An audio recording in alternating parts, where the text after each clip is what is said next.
as I also imitate Christ.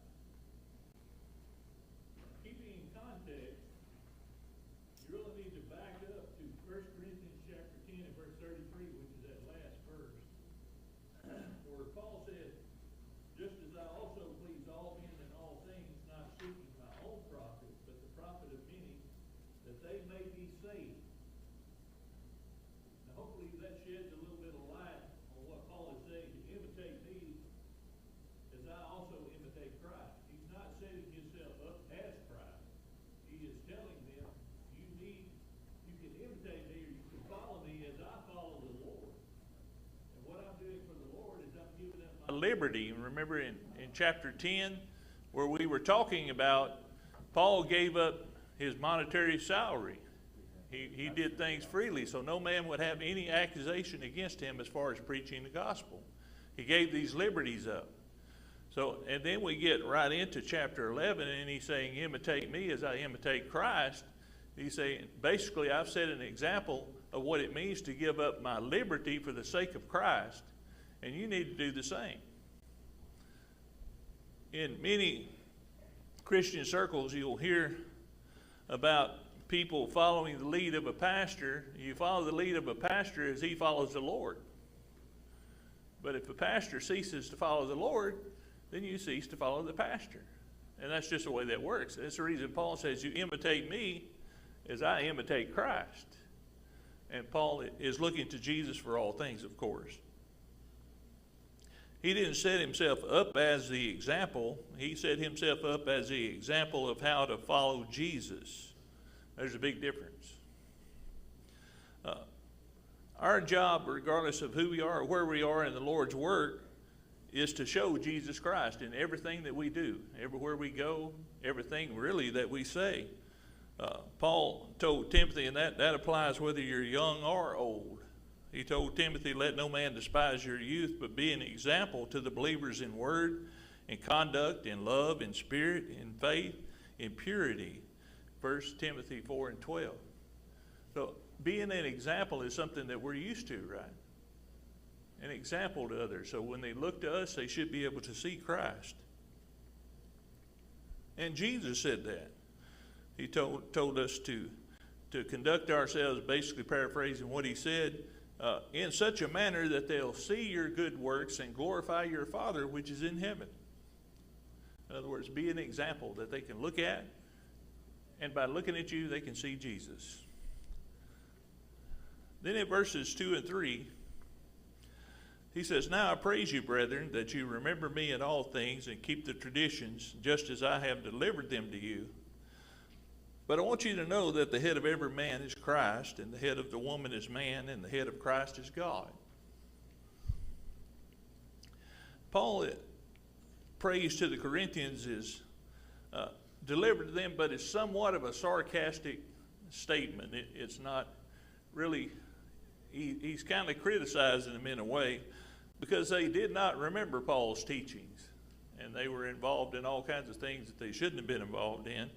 And it was painfully obvious that if they disagreed with something that Paul said, they totally disregarded his teaching altogether.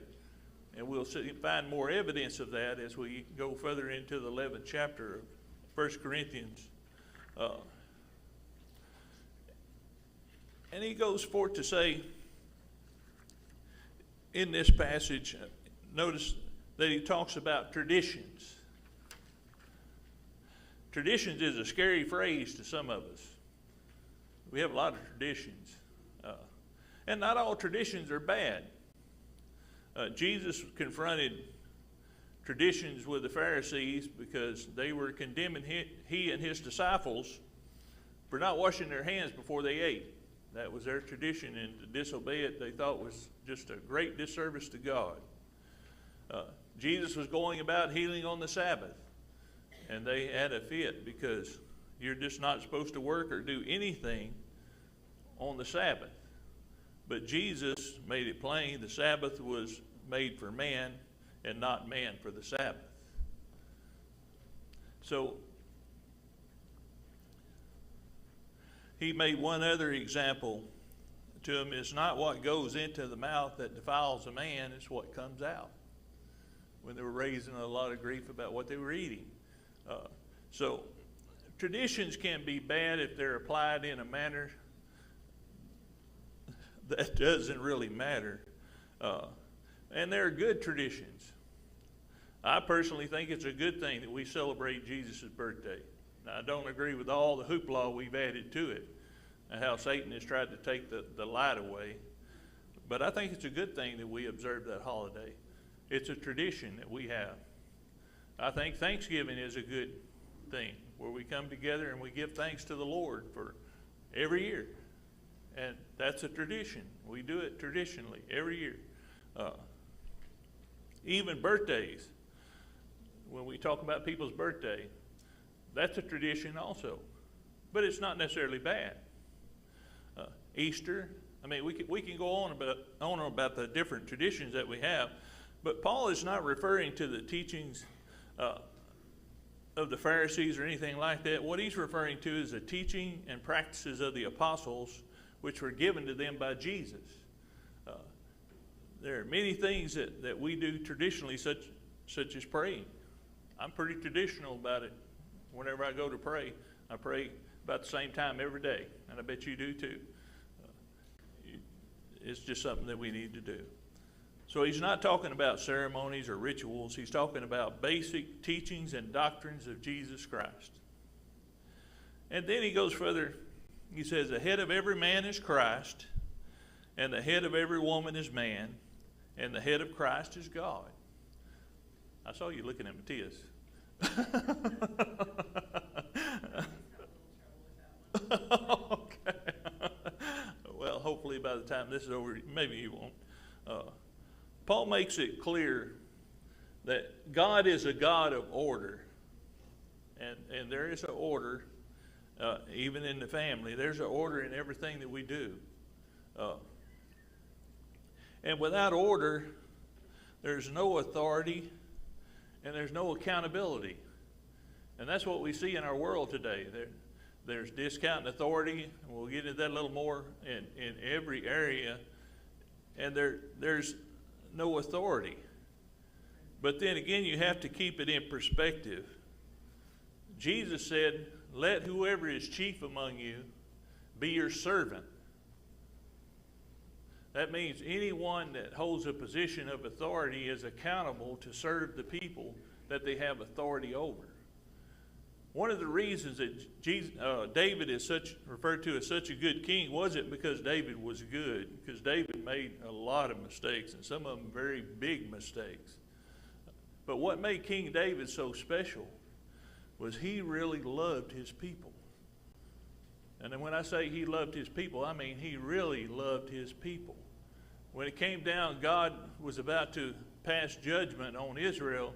David pleaded with God on their behalf, even to the point of taking the judgment, which was normally some mistake he made, but still taking the judgment upon himself and his family rather than seeing it taken out on his people.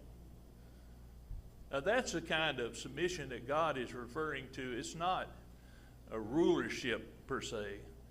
It is a type of respect and authority that has to be maintained to keep order. God teaches us that it's right and appropriate to submit to someone who is our head, just like we submit to Christ. Everybody submits to something. We submit to God. The head of every man is Christ, and the head of every woman is man, and the head of Christ is God. And we'll get more into that in a moment. Submission is not something that we take delight in, or it doesn't stroke our ego at all,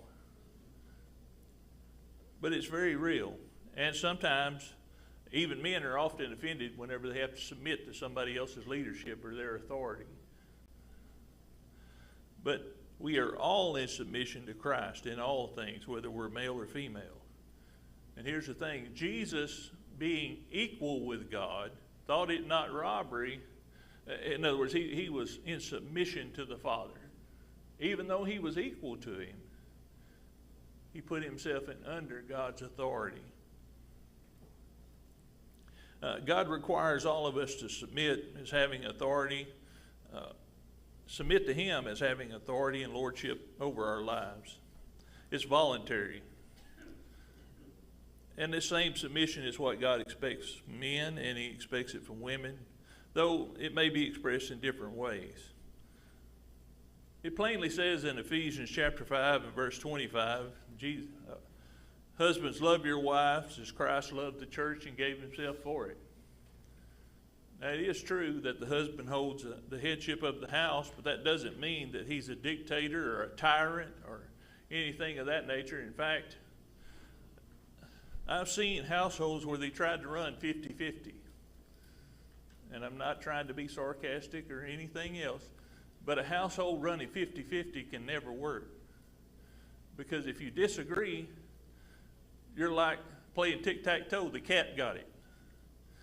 And there's no solution. There's no way you can go either way. Somebody has to make the final say. It can, and it should be like 50.5% to 49.5%. I mean, it can be right close together. And if it's run the way God planned it and the way God has designed it, the wife gets what she wants 99.9% of the time, all the time. Because the husband loves the wife as much as he loves himself, and if she wants it, she's normally going to get it. Right, husbands? Oh, I don't hear no answers. But I have heard husbands say,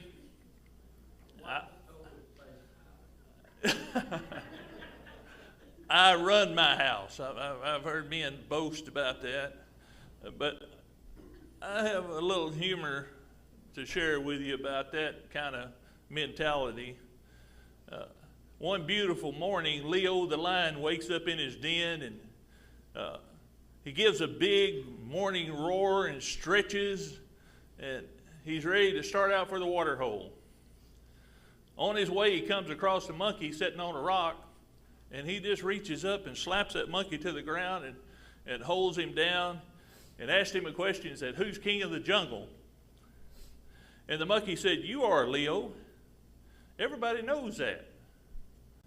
So Leo let the monkey up, and he headed on his way to the water hole again. Further down the trail, he sees a gazelle grazing, and he walks up to that gazelle and pops it right in the mouth, nearly knocking it to the ground.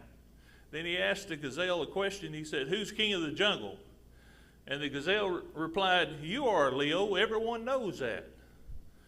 And Leo leaves smiling and continues on his journey to the water hole. As he gets to the water hole, there was a huge elephant blocking the way to the water. So Leo decides he's going to jump on that elephant's back and claw him. So that's exactly what he does. And the elephant turns around very angrily, and Leo asked him, "Who's king of the jungle?" And the elephant wraps his trunk around Leo's neck and does a body slam to the ground. Then he picks him back up and throws him against the trees. And then he picks him up and throws him across the water hole. Leo, all dazzled, bruised, and beaten, looks across to the elephant and yells, "Just because you don't know the answer doesn't mean you have to get mad."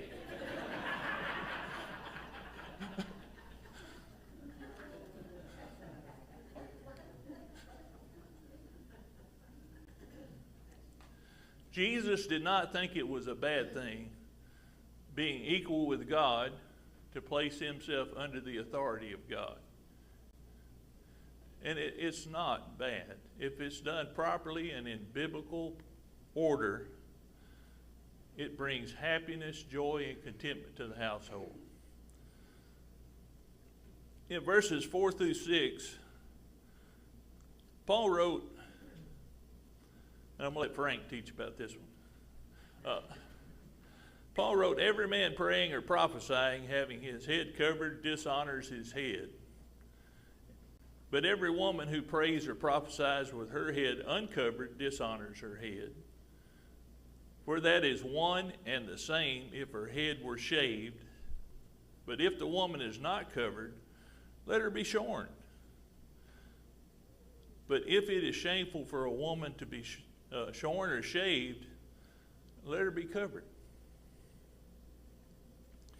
In biblical times, a lady covering her head was what they did to distinguish the ladies who were of the Lord and the ladies who were of the street, ladies of the evening. And they put this head covering on to distinguish her between the two. Some have made the claim there were women acting like men and men acting like women in Corinth. I don't know that could be true. It was certainly around even at that ancient biblical time. But at any rate, Paul said it's inappropriate for men to pray or preach with their head covered. How many times have you heard the old timers say, take your hat off in the house? Well, that's not totally true. We find in 1 Corinthians chapter 11, a man covering his head in the house is not really paying respect to the Lord. But then again, on the other hand, we're violating something else that it says in 1 Corinthians 11, a woman needs to cover her head. This is what makes Bible interpretation difficult. Many people say, is it literal? Or are we applying this to a custom of that day and it doesn't apply to us because we're no longer living in that time period, so this customary thing doesn't apply? Well, that's something literally for you to decide. Now, I know a lot of times we see different religious groups where a lady still wears a scarf over her hair and things of this nature, and obviously they take this passage as being literal. But in my mind, I think there is a standard that was set in that day due to the circumstances of the area that they were living in, where there was a need for separation. In other words, you need to be able to distinguish between a lady of faith and a lady who is not of faith. And that was a purpose for the covering of the head. However, he did say that don't let a man cover his head. And what did he mean by that? Did he mean don't let a man act like a woman? It certainly applies, doesn't it? So, the idea of covering your head was important in ancient cultures. To wear a head covering was a symbol of being under the authority and protection of another. And they took it very literally. Even today, Jewish women wear a wig. Oh, yeah. They shave their head and wear a wig so their head is covered. Huh. Yeah, that's true, they do. I think it today would be a lesson of respect in the house of God. There you go. How you dress, and just whatever you wear, but out of respect to God. Don't come in like you're on your way to the beach, things of that nature. And I know we might be stepping on toes like that. A lot of people do. Is that why Jesus wore a skirt? Yeah.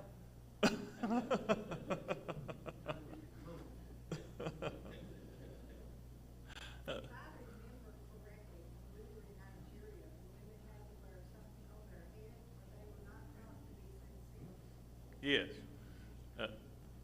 That's what Kathy was saying. Women in Nigeria had to wear something on their head as a means of respect or sincerity. And that's very true. The custom of the Greeks and the Romans and the Jews was no woman should be seen in public without a veil. Now there's a misconception of the veil in a lot of different cultures. They think they have to completely cover their face, but that's not necessarily true. Prostitutes were recognizable because they didn't wear a veil in public. They were displaying the merchandise, and that's literally what was happening. So veils were often viewed as a covering for the whole face, except the eyes.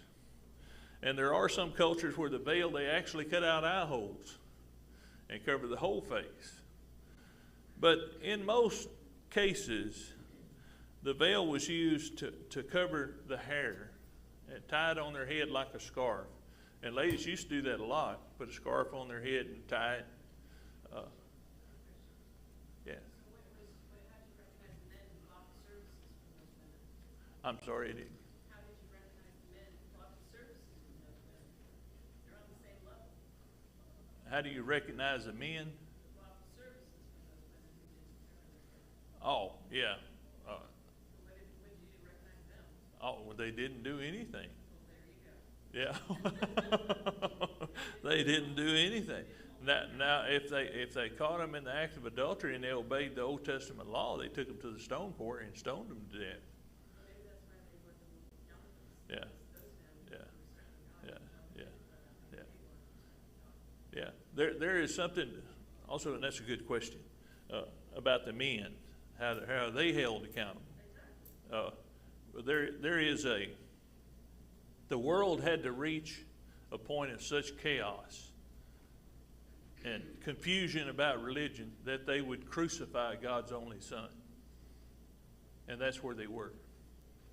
There was so much confusion among people about what to worship, who to worship, how to dress, what was proper, what was improper, that a lot of this, Paul considers it elementary. This is just basic conduct that you need to do in order to be a responsible person. And of course, give glory to Jesus. But they were confused on even the simplest of matters. Religion had become complete chaos.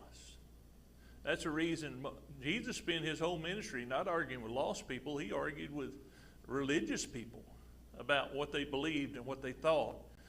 And many times he did not agree with what they were trying to preach and teach. So I don't know if I've answered the question or not, but in the culture, it was a mess. And I see us as becoming exactly the same thing today. So confused, so disorderly, so without authority that we're just chaos. And Satan is just pushing us down that road and we're racing like we're trying to catch him. It's just complete chaos. And that's not from God, that's from the devil. God is a God of order. Everything's done orderly and properly. Well, this was written for believers. Yes. This was not written if somebody comes into the church dressed slovenly or they don't know the respect. Right. You shun them or push them aside, look at him or look at her. Right. They shouldn't come in the house of God. We ought to accept them when they come in that way. Oh, absolutely. That's what Jamie said, if somebody comes in dressed with rings and fine clothes, here you sit up front, you slovenly, you sit in the back. Right. We don't want you amongst it. Yeah, there was that kind of stuff going on. So yeah, and that's kind of Sunday sermon. But anyway, but it is very true. The veil was a means of expressing one's identity and their religious beliefs.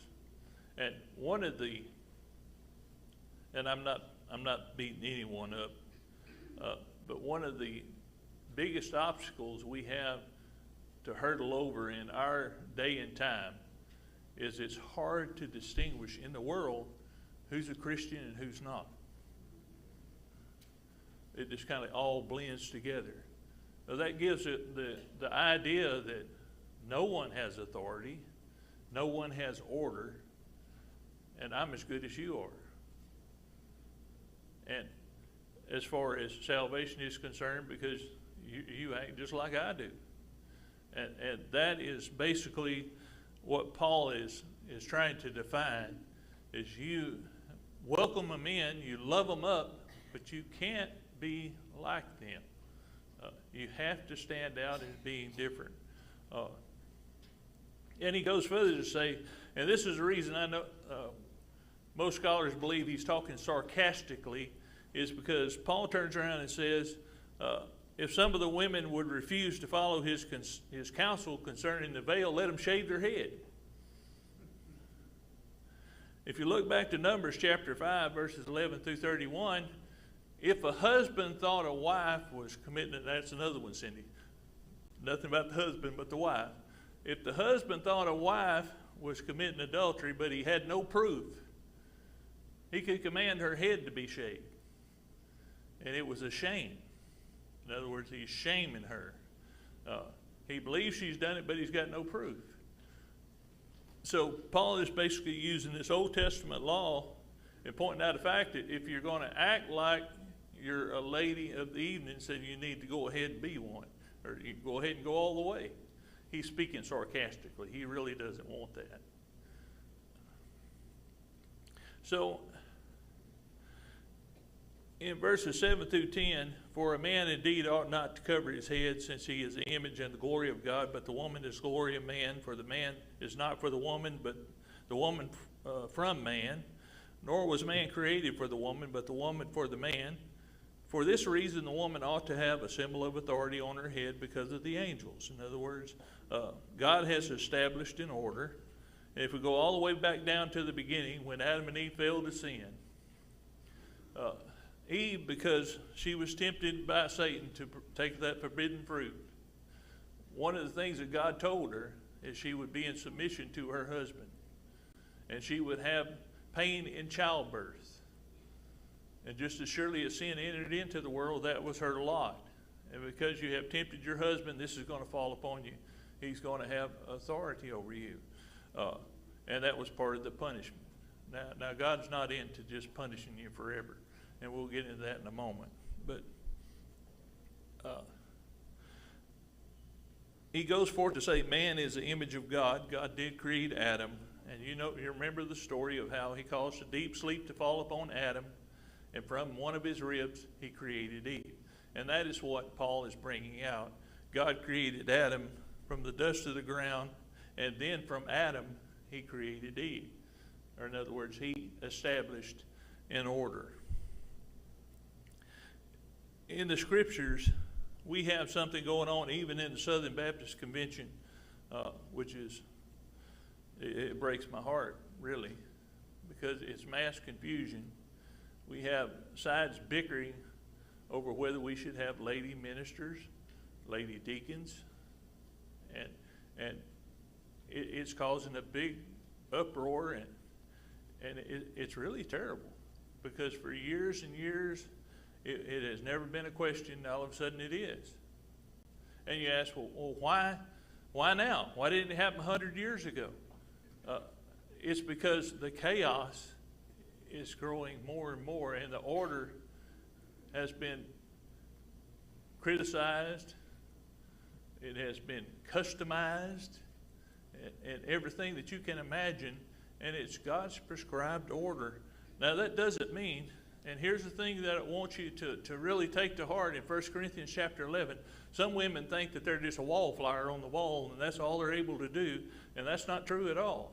Because Paul is saying, let a woman cover her head, but she prays. There's no way to get around that. She prays. Not only does she pray, she prophesies. And if you are prophesying, you are teaching the Word of God. If you read it and you talk about it, even if God's given it to you, you are expressing teaching of Jesus Christ. In other words, she is praying and she is teaching in the house of God. Now, when she goes to her family, is a woman in submission to every man? Absolutely not. Jesus never said that. Jesus said to be in submission to your husband, not to your neighbor or not to any other man anywhere else. It's to your husband. And we brought a lot of this stuff on ourselves. Jesus plainly stated this. He was questioned. There was a woman who had several husbands, and they were doing it to tempt him. And they were asking the question about all these husbands died. I think it was 5 different husbands. But anyway, she said whenever she dies, who's going to be her husband? She's had 5. And Jesus said they'll neither marry nor be given in marriage, but are like the angels of heaven. And he's talking about the eternal age. In other words, there's going to be a time when all of this this order, there's going to, male and female is going to be totally equal. Jesus is going to make sure of it in the eternal age, and all this is going away because authority will still be here. Submission will still be here, but we'll all be submissive to Christ and Christ only. Does that make any sense? So, in our culture, and I'm going to get on my hobby horse for a little bit, so just bear with me. In our culture, we have rejected, I'm talking about everyone, not just people. I'm talking about the whole nation. We have rejected the God-given order in families. And what we've received for that is complete chaos. There's an idea that's being taught. It's taught on the TV. It's taught on the radio. It's taught everywhere you go, and they're even bringing it into our schools, that there's no difference in between male and female in the family unit. They are exactly the same. Well, there's a big difference. Now we're faced with a culture that believes there's no difference between male and female. They're totally equal, meaning there's no submission to each other, no submission to God, no following of Jesus, because I make the rules and I'm the only one responsible for those rules. Well, that's not God's given order. Our culture pushes men to be more like women and women to be more like men. We can't deny that. And it's shown this rebellion, this rebellious attitude. It's shown in styles of clothing. It's shown in tattoos. It's shown in piercings. And that, I'm not saying I'm not condemning that. I'm just saying if you mutilate your body, that's Old Testament law, God doesn't like it. I'll just put it that way. So if you're making expression that way, it is utter rebellion. Just like whenever I was a teenager, and I put this on myself, we wore long hair because every adult that I run across absolutely hated it. And that was the only reason we wore it. And some of you come out of that era of time, you know exactly what I'm talking about. It wasn't so much that we liked the hair, we were making a statement that we don't like your rules, and we're not following your rules. Well, that is rebellion, and God puts rebellion in the same order as witchcraft. He hates it. So anyway, again, does it mean that a woman should be under the authority of every man? Absolutely not. Why has this happened? Because the devil has taken a few bad apples and he's made a point with it. There have literally been women who have been shorted wages doing the same job that a man does, and that is wrong. Any way you slice it, that's wrong. If she does a job, she should get the pay. There's been a point where they didn't even allow women to vote. Now, how do you get that? You can't vote because you're a lady, and they had to fight for that right to express their opinion. That's wrong. I don't care how you slice it, that's wrong.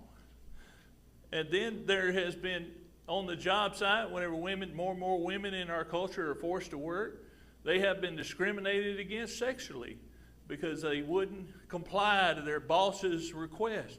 That's so wrong I can't even begin to talk about it. And you wonder, well, why did they jump up and rebel? Because of a few bad apples. If the failure of men to lead in the home and in the church and the way Jesus would lead has been the chief cause of the rejection of the male authority, and it is inexcusable.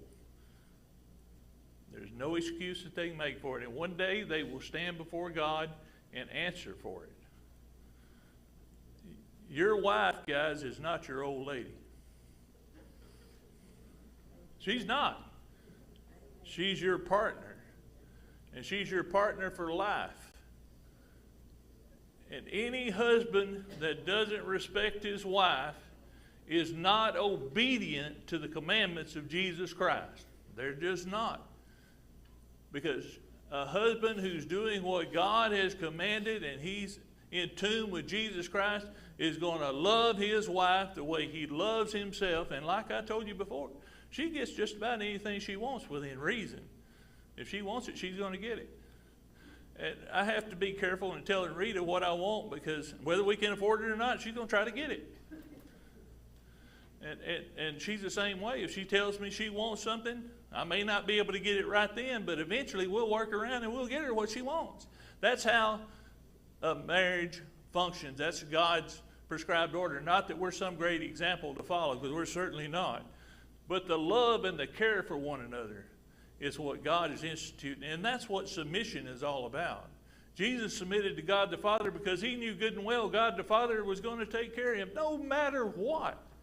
God was going to love him. God was going to care for him. God was going to have compassion on him. And God was going to be there for him. That's easy. Now, I'll tell you something else that's crossed my mind more than one time. If we don't start at some point respecting things and respecting authority, then we're not following after Jesus. In 1960 and a little bit before, we started seeing a change in our society. This rebellion that I talked about with the long hair and Woodstock and all the silliness that went along with it. And some of you may have been there. I don't think so, though. But anyway, there was a lot of nonsense going on. But it was nothing but rebellion against government authority. There is rebellion against teachers' authority. I would hate to be a school teacher nowadays, because it's rebellion. And I'm thankful that we have them that are dedicated to be teachers. But there's no respect for their authority. There's no respect for a man's authority in a lot of households. I mean, the man hasn't stepped up to the lead, and he hasn't done what God's called him to do, so that his wife doesn't respect him, because he's not following the commandments of Jesus. There's a lot of children that don't respect their parents. They don't respect their authority. And there's a lot of people who don't respect the authority of the police. And the reason that is, there's one or two bad apples that want to give everybody a ticket. And there's some out there that are doing their job good and they're doing it right. But they've lost respect. And there's no respect for church authority. I've lived that. I know that. And I'm not condemning you, because you may be the totally opposite. But for the most part, if a church jumps up to discipline a member, churches are filled with families that love one another and their kids and grandkids. You'll split a church right down the middle with church discipline nowadays, because the respect and the authority for the leadership is not there. And part of that is because a few bad apples have come in and they've created havoc and a mess, and people remember that. So just like everything else, they lump them all in one big ball and say they're all like that. So our society, Satan is leading us down a road of chaos and godless, lack of respect for God, no appreciation for God or the commandments of God, and it seems like we're just rushing to follow him. And when Jesus returns, and he's going to return, and he sets up his kingdom, it's going to be the most loving, peaceful time on earth. The Bible prophesies that. But I can tell you something else that maybe you hadn't thought about. Jesus is going to be order. Jesus is going to be authority. And it's not going to be a democracy. Jesus is going to say, you be obedient to the commands of God, and if you're not, in the book of Zechariah it says, we'll withhold grain from your land. You won't be able to grow your crops in the millennial reign. He's not going to beat around the bush. He's going to perfect this world, and the way this world is perfected is being in submission to him, to God the Father, and paying attention to the authority and leadership that he gives. And when we do that, we reap the benefit of that. Everything about our merciful, loving, and forgiving God is about order and authority.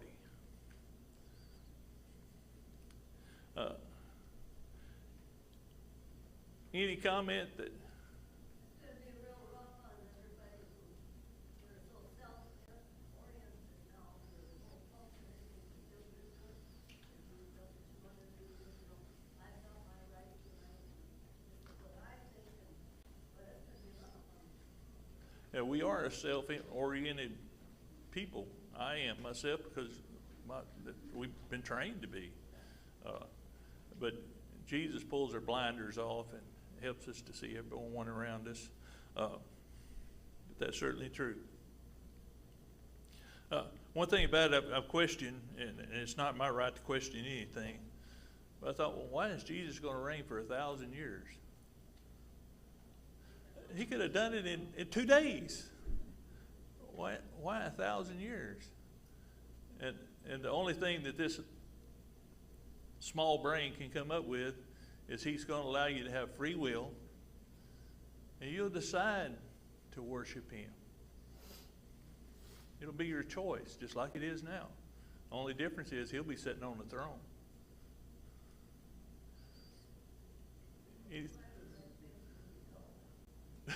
Yes, that's certainly true. Anything else, guys? I hope I didn't beat you up too bad. Talking about respect, everybody probably saw on Facebook or something, the President and the First Lady went down to Kerrville to visit. All the heads of all the organizations come by and shook hands with them, and when they got tired, they took off their hats. We don't think anything of that, but there were several posts about that, about how that was just so, that was respect that they had for her. Yeah, I'm assuming there's areas in the country that don't do that. yeah. I'm sure you're right, Kathy. That makes you proud to be a Texan. Amen. Amen. Proud to be a Texan. Hey, Tim, Yeah. over the weekend, we had a great-granddaughter at our house, and we started to sit down for dinner, and she wanted to sit at the head of the table, and I told her, no, that's Gramps' place. Yeah. And she said, well, how come? And I said, because he's the head of the house. And she didn't understand that, so the way I told her, I said, he's the boss. There's a plus and a big minus to that, because every man, whether they recognize it or not, you're going to stand before Christ to give an account of the job that you do with your family, whether it be good or bad. So, and the wife gets a free ticket. I don't know, a free ticket, but certainly he has a lot more responsibility, and should live up to it. God bless you is my prayer. We're leaving out right at 7 o'clock, so if we'll stand together, we'll be dismissed.